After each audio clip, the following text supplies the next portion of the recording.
Welcome to Choice Classic Radio, where we bring to you the greatest old-time radio shows. Like us on Facebook, subscribe to us on YouTube, and thank you for donating at choiceclassicradio.com.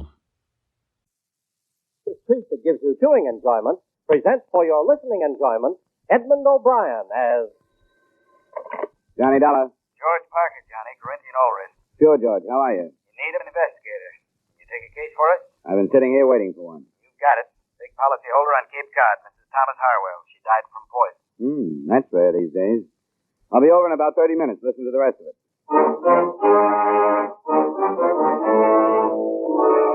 the makers of Wrigley's Spearmint Chewing Gum bring you Edmund O'Brien in a transcribed adventure of the man with the action-packed expense account, America's fabulous freelance insurance investigator, Yours truly, Johnny Dollar.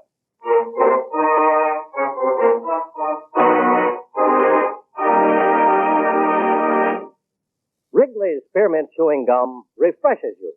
Wrigley's Spearmint Chewing Gum gives you real chewing enjoyment. Yes, for chewing enjoyment plus refreshment, it's Wrigley's Spearmint Chewing Gum. The lively, delicious flavor of Wrigley's Spearmint cools your mouth, helps keep your throat moist, and gives you a nice little lift. The good, smooth chewing of Wrigley's Spearmint helps keep you feeling fresh and alert, adds enjoyment to whatever you're doing. So for chewing enjoyment plus refreshment, treat yourself often to Wrigley's Spearmint Chewing Gum. Healthful, refreshing, delicious.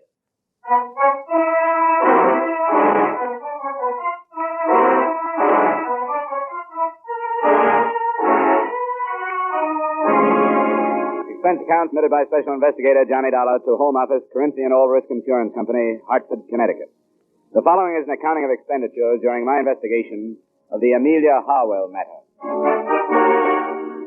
Expense account item 1, $250, cab fare from my apartment to the Corinthian building in the office of George Parker.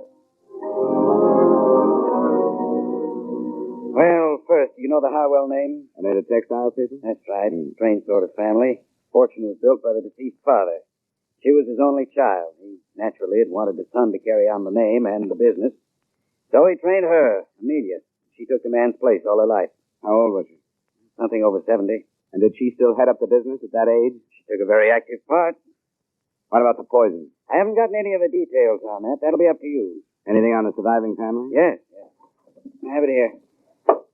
The husband, Thomas, the daughter, Maxine, and the son, Dexter. Here, you keep it. Got the ages and all. Thanks. From what I can gather, she was an extremely domineering woman. Ran her household like a factory. There must have been very little warmth toward her. Then, when you consider the fortune she's leaving and the insurance... How much did she carry? Too much. $150,000 for the family and over $200,000 with the corporation as beneficiary. That kind of money you should have hired me earlier as a bodyguard. Expense account item 2, $40, car rental, and $22 fuel and incidentals between Hartford and the Harwell estate on the eastern shore of the Cape near South Wellesley. The mansion was as solid as the family's Dun and Bradstreet rating. Heavy brick construction with turrets, shuttered windows, and massive double doors that opened into a coldly formal entry hall. The widower, Thomas, as might have been expected, was the rabbit type. Pinch glasses, high-stuffed collar with string tie and sparse hair. It was announced to him in the library where from the wall a life-size portrait of Mrs. Harwell seemed to be keeping an eye on the proceedings. Well, how do you do, Mr. Dollar? Nice of you to see me, Mr. Harwell. That will be all, Brighton. Yes, sir? You close the door, Brighton. Yes, sir. Please sit down, Mr. Dollar. Thank you.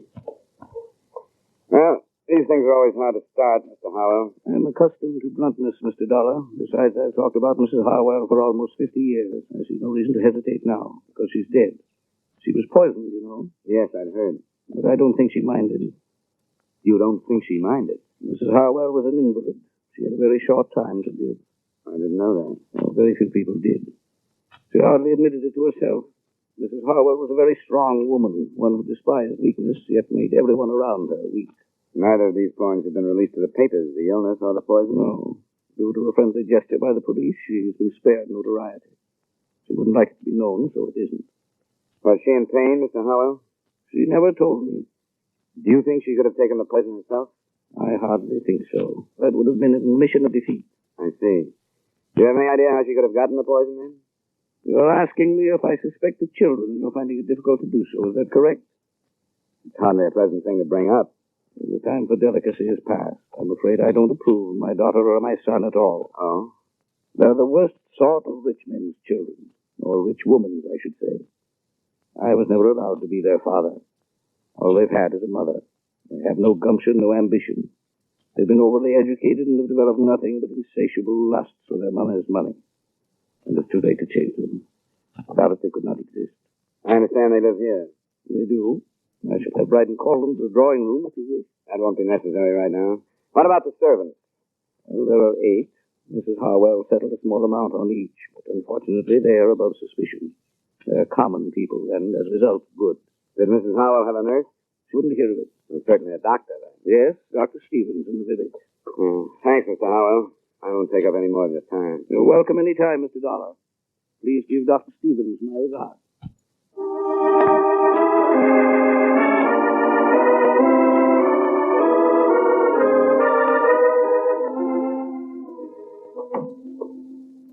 Well, Mr. Dollar, the Harwell case passes from my hands into yours. I wish you more success than I've had. Thanks, Doctor. Amelia was not only a hopeless cancer victim, but she was a stubborn old fool. I could have saved her life with surgery 3 years ago, but I made the mistake of advising her, and advice was something she could not accept. You've been friendly with them that long? I've tended them longer than that, but friendly is hardly the word. I brought each of their children into the world, but have yet to use the given names of any of them, in their presence, that is. Oh, I'm glad to talk to somebody like you. I found talking with the old man a little rough. I'm used to survivors being sad about death, or suspicious, or something. I'm afraid that with Thomas, instead of a feeling of grief, it's something akin to passing from slavery into freedom. And the children, are they as worthless as he makes them out? I'd say so. Maxine, the oldest, is a bitter, frustrated old maid of 33. And Dexter, 32, is an alcoholic and has just entered into an unsuccessful marriage. Do you think either of them could have killed their mother? I'm in no position to accuse any of them, but there is the inheritance and your insurance. Fine household. How long would she have lived? Hard to say. 2 months, possibly 3. The family know that? I've been honest with them. Then why kill for profit? I don't know. Could it have been a mercy killing? I've wondered. It doesn't sound like them. You take a risk like that, but it's a possibility. What kind of poison was it? I don't know. I've been asked to attend the inquest this afternoon. If you'd like to call me at home this evening, I'd be glad to tell you what I've learned. Thanks, Doctor, I will. So far, except for lining the family up and accusing them one by one, I can't seem to map out a move. What about this marriage you mentioned? Dexter's? I don't know much about it. The girl's name is Gretchen Nielsen. She owns a small photographic studio just down the street. Small business, huh? It's below Harwell standards, isn't it? That is probably the cause of the trouble. And I don't doubt that Amelia wouldn't let her in the house.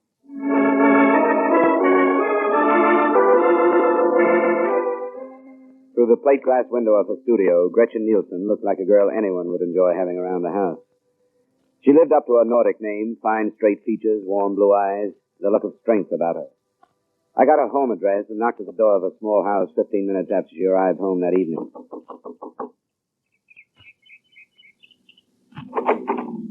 Miss Nielsen? Yes?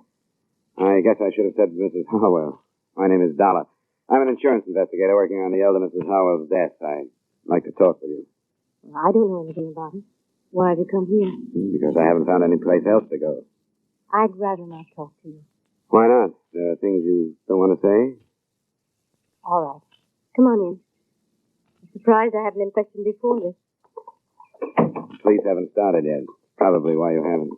I suppose that means I can expect to be dragged into it by them. I'd imagine so, yes. We can sit over here. You know she was poisoned, don't you? Yes, I didn't until Bryden the butler told me. I read about the death in the paper and phoned out there. Why aren't you living there with your husband? You have no right to ask me things like that, have you? You don't have to answer my questions, but it might be a good idea to get things out in the open. Why? Because there has to be a reason for Mrs. Harwell to die the way she did. Would your marriage to Dexter be behind it in some way? I don't see how. Wouldn't they let you and Dexter live together in the house? I didn't give them a chance to let me. They knew I'd never live there. What did they tell you? What did they say about the fortune hunter who lured and trapped their only son? You weren't mentioned. It's hard to believe. Why isn't Dexter here with you? Because he's a slave. He's too weak to be anything else. I hate myself for saying that, but it's true. Why'd you marry him? Because I love him. I thought he had something that would drag him away from that family that smothers him. But when the time came, he wouldn't leave. Why not? Because his mother never taught him to do anything but hold out his hand for the money that was always there for the taking. He's due to come into some money of his own now. Quite a chunk. You led the conversation to this point, didn't you? Dexter would never kill for the money. There has to be a reason why she died. I think her husband did it. Why? To stop her suffering. I caught her off guard a few times. I know she was in pain. And I know she was frightened.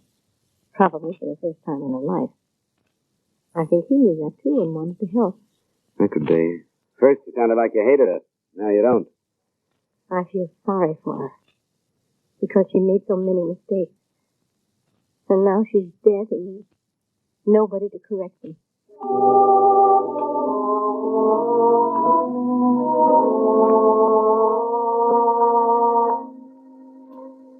I didn't string out my meeting with Gretchen Harwell and May Nielsen. I left, went to my hotel, and at 7 phoned Dr. Stevens. His report on the inquest brought out, among other things that didn't seem important at the time, this point. The cause of death was a non-alkaloid poison, administered in suicide or by person or persons unknown. The poison was hardly the type to choose either for suicide or a mercy killing. With what I had, I went out back to the Harwell residence.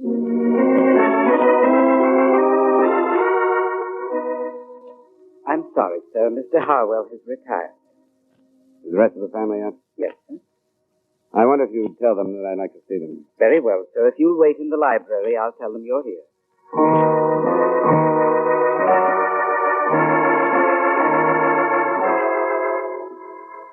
And this is my sister, Maxine. How do you do? How do you do? Now, what do you want? I understand both of you were here the night your mother died. Yes. I just gotten the verdict of the inquest. The poison that killed her was not a pleasant one. Did any of you hear any sound shortly before your mother was discovered dead? I didn't, and I found her. I went in to bid her good night. I didn't hear anything. I was in my room. Where's Anne? Just down the hall from Mother's. What's the meaning of this anyway? The point is that your mother would have cried out. The poison would have been... What's that? It's Father. He's in his room. Something's wrong. I'm going up to see. I went with him. We found Mr. Harwell in bed, clawing at his throat and staring at the ceiling. When I bent over him, he moved a hand towards a glass of water on the bedside table. I picked it up and smelled it. I'm no chemist, but I didn't need to be to know that he'd been poisoned.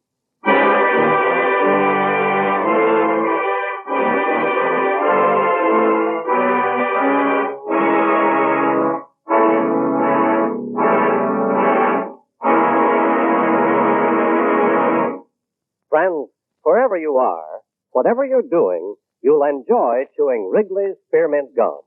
Chew Wrigley's Spearmint while you're working. The lively, full-bodied flavor of Wrigley's Spearmint gives you a refreshing little lift. The smooth, pleasant chewing of Wrigley's Spearmint Gum helps keep you feeling relaxed and satisfied. Makes your job seem easier. Chew Wrigley's Spearmint Gum in your home, when you're out walking or driving, when you're enjoying outdoor sports and other activities. Wrigley's Spearmint Gum tastes good anytime, and the natural chewing aids digestion and helps keep your teeth bright and attractive. Yes, wherever you are, whatever you're doing, you'll enjoy chewing Wrigley's Spearmint Chewing Gum. Healthful, refreshing, delicious.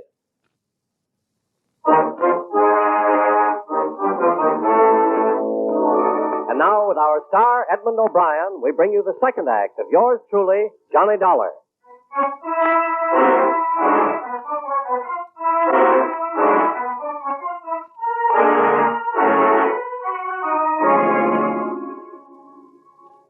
I tried to read something in the expressions of the son and the daughter as we stood for a moment around their father's bed. There wasn't much in them. No surprise, no fear, no satisfaction. Maxine looked a little embarrassed and left to phone Dr. Stevens. Dexter looked a little vague and said he thought he knew where a medical book was.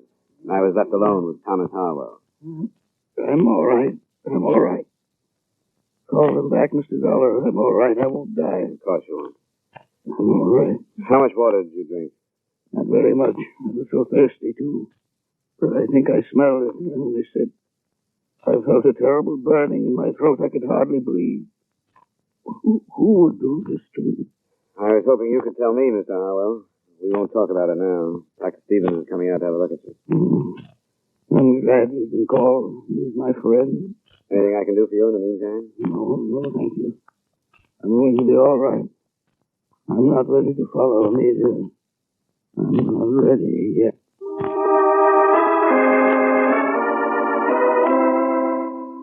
I took the glass of poisoned water with me when I left the room. I put it on a table in the hallway outside his door and stayed with it until Dr. Stevens arrived. He spent about 15 minutes with Mr. Harwell, and then he joined me. It's all right. Where's the family? I sent him downstairs. Good. You said you had the glass? Yeah, here it is. Now, look. There must be enough poison in it to kill 100 people. He's a very fortunate man. Can you tell if it's the same stuff that killed his wife? I'd say yes. Canadine or some such. What did he say to you? Very little. I'm only his doctor, you know. But he did tell me that it was unnecessary for this to be reported to the police. Oh? I told him it would be absolutely unethical if I didn't. Sounds to me as though he's trying to protect the children. I guess they're used to it. By the way, did you notice the marks on his throat? No. Looks as if somebody has tried to strangle him. Strange. I didn't notice. Will he all right if I talk to him now? Oh, I think so. I gave him a very mild sedative, but it won't go to work for a while. Do you want me to wait? Not unless you think you should. He doesn't need me any longer. And if you stay here in case of another attempt... I will. I'll call you if anything develops. Fine. Good night, Mr. Dollar. Good night, Doc. Yes? How are you feeling, Mr. Harwell? Quite well, thank you. Quite well. I'm glad you came back, Mr. Dollar. I want to talk to you. I'm glad to hear that. I spoke to Dr. Stevens. About not reporting this to the police? Yes. Why must he be so uncooperative? Why did you want the police to know? Because no matter how serious the purpose was, the results were harmless. I want the subject dropped. Are you afraid of what police investigation might bring out? For the sake of the family reputation, I do not want their meddling. I intend to manage this in my own way. Tomorrow morning, I'm going to discharge all of the servants. You told me earlier that they were all above suspicion. You remember? Since this attempt upon my life, I thought they were. It's hard to understand, Mr. Harwell. If you really think that one of the servants tried to poison you, you must realize that the same one killed your wife. Still, you want the matter dropped. I do. Amelia is gone. I see no possibility that she will return because I bring about for myself and my family the unpleasantness of police interference. You may believe in your logic, but I'm sorry it won't work. It'll have to be reported. Then, young man, leave this house. I didn't want you here. You will never be allowed under this roof again. All right, Mr. Harwell. Good night.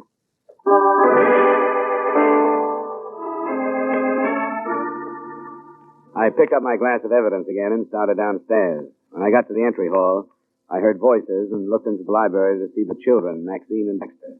Their conversation had ended by the time I walked in. How is he? He's all right. Back to normal. What are you doing with that glass? I'm taking it to the police. They'll want to know if it's the same poison that killed your mother, and there's a chance of finding fingerprints on it. Here we go again. Your father didn't want me to take it to the police. Why shouldn't he want to report that somebody tried to kill him? You think he's afraid that one of us did it? Is that what you mean? It's come to mind. Get out of here, darling. I don't have to listen to this. Wait, Dexter, wait a minute. That's what he thinks. The police are going to, too. Then I'll listen to them. It's their business, but not his. I don't have anything to be afraid of. I didn't keep a 3-month-old marriage secret like you wanted me to. Dexter. And I didn't break the news to her by telling her that she was going to be a grandmother like you wanted me to. You think everything's wrong. Dexter, shut up. You're drunk. Oh, let him accuse you. I'm not going to listen to him. I'm going to bed. He drinks too much. Is what he said true? About the baby? Yes, it's true. And he's living here? Obviously. And his wife. She seems to deserve better. Yes, she does. Dexter was here waiting for Mother to die. So he knew she'd disinherit him if he moved out. And now, neither one of us had better say any more until we got legal counsel. I took the poison to the police and made a statement. Then I went back to my hotel. 2 or 3 phone calls to Gretchen Harwell. The next morning, I found her at a studio before the day's work began. What are you doing here? I tried to reach you last night and couldn't. What do you want? Somebody tried to poison Mr. Harwell. He's all right. Yes, I phoned you a number of times last night, but there was no answer. I was out. I stayed with a girlfriend. And you left a few things unsaid the last time we talked. Didn't you? You found out about the baby. Yeah. And you've come to congratulate me. How nice. I've been simply swamped with congratulations. Please, this has to be straightened out, and everything that's held back makes it harder. What does the baby have to do with it? Well, it makes a motive stronger than ever for Dexter. He wouldn't kill his mother. I was told he'd be disinherited if he left the family manse because of the marriage you kept secret. Where did you hear that? Came out last night. He didn't kill his mother. How about trying to kill his father? No. He was trying to help us. The father? Doesn't sound quite right. I know it doesn't, but it's true. Dexter didn't even realize it, but I did to him. Mr. Harwell had never done anything in his life, but he tried to help us. Why? Because when he married her, he must have had a personality. His mother didn't approve of Dexter and me, but I think his father did. You didn't keep it a secret from him? For a little while, until I insisted that we tell him. And he kept it from Amelia. Do you know why? Because she was the dictator. When she was sick, she was worse. She'd think Dexter had waited until she was helpless before marrying the girl he wanted to. But she found out and was poisoned before she could do anything like dropping Dexter from her will. I don't care. I don't care. I'll even say that Dexter did have reason to kill his mother. But he never would.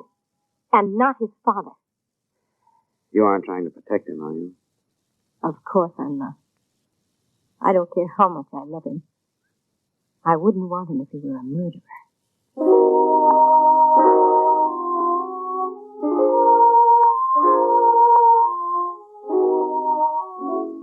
I did a lot of thinking after I left her. It would have been easy to be swayed by her, and I took that into consideration. In my hotel room, I tried to line up all the points that had come out. Only 2 of them added. By phone, I tried them on Dr. Stevens. He was more agreeable than I'd expected him to be. It was just before noon the next day when once more I walked through the Harwell's front door. In here, sir. They're waiting for lunch. Mr. Dollar. That will be all, Bryden. Yes, Mr. Dollar, I thought I told you not to enter this house again. You did, Mr. Harwell, but I thought the fact that I might save one of your children from a murder trial might make a difference. Which one, if I may ask? Dexter? But I don't understand. I think we've had enough of this, Mr. Dollar. My family has been quite upset since you've arrived. I think we've had enough, too, Mr. Harwell. I wonder if I could talk to you in private. Who are you to ask that? No, Dexter, I think I agree with him. Please leave. But, Father, You too, Maxie. All right, Dad. Come on, Dexter. Sure. See if Dollar can tell him anything worse about me than he knows. Well, Mr. Dollar. You wouldn't like to see Dexter charged with the murder of your wife, would you? Of course I wouldn't. The police are ready to do it. And they've got a good case. You didn't think of that, did you? I beg your pardon? You didn't realize that you might set up a situation that would jeopardize your son. I don't think I understand. I think you do. You killed your wife, didn't you? I? You filled a glass of water last night to throw off suspicion and to get rid of the evidence at the same time. Mr. Dollar. If you didn't, Dexter is going to be brought to trial. I can promise you that. I saw the charges being drawn. They have everything against them, except 2 or 3 things. What are they? Something that was hidden behind those tall collars of yours. Scratches on your neck. Another thing that came out at the inquest. Bits of flesh under your wife's fingernails. And the fact that your children didn't hear anything the night she died. They all go together. You struggled to keep her quiet, and she scratched you. You're a very observing young man, aren't you? Not necessarily, but certain things add up. Am I right? I could hardly deny it now. Yes. It made such a little difference to Amelia, though I don't imagine the officials take that into consideration. They seldom do. But it made such a great difference in Gretchen's child. I've made many mistakes with my own children through deference to my wife. I'd hoped that I could help my grandchildren through strength. Strength enough to do what I have done as a child through Dexter. I had hoped that Amelia, when she knew that a life was being given while hers was being taken, would be glad to approve, but she didn't. She asked for a lawyer so that she could change her will, and I knew what I had to do. I'm sorry, Mr. Harwell. There are many things to regret, Mr. Dollar, many things, but hastening my wife's death. Her life was decayed. The life she did not want that I did want was so fresh and new that it doesn't even know what hope or helplessness can be. Forgive me, Amelia. Amelia. forgive me.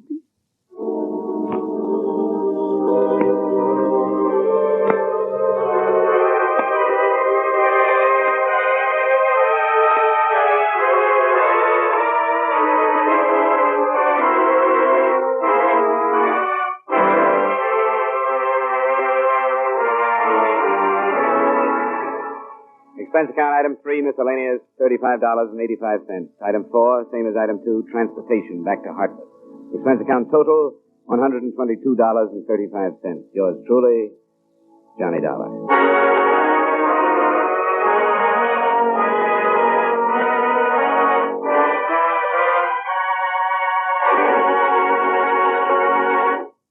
Remember, friends, Wrigley's Spearmint Chewing Gum refreshes you. Wrigley's Spearmint Chewing Gum gives you real chewing enjoyment. The lively, full-bodied flavor of Wrigley's Spearmint cools your mouth, freshens your taste, sweetens your breath. The smooth, pleasant chewing of Wrigley's Spearmint helps keep you feeling relaxed and satisfied, makes whatever you're doing more enjoyable. Yes, for refreshment plus chewing enjoyment, treat yourself often to Wrigley's Spearmint Chewing Gum. Millions enjoy it daily. Get a few packages and always keep some handy. That's Wrigley's Spearmint Chewing Gum. Healthful, refreshing, delicious.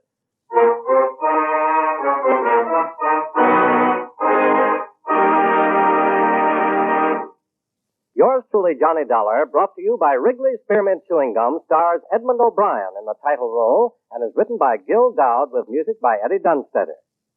Edmund O'Brien can soon be seen starring in the Paramount Pictures production, The Turning Point. Featured in tonight's cast were Victor Perrin, John McIntyre, Herb Butterfield, Jeanette Nolan, Virginia Gregg, and Peter Lee. Yours truly, Johnny Dollar, is transcribed in Hollywood by Jaime Del Valle.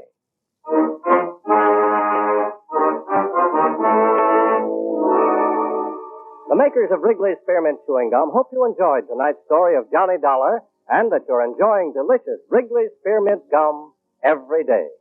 We invite you to join us next week at the same time when, from Hollywood, Edmund O'Brien returns as Yours truly, Johnny Dollar.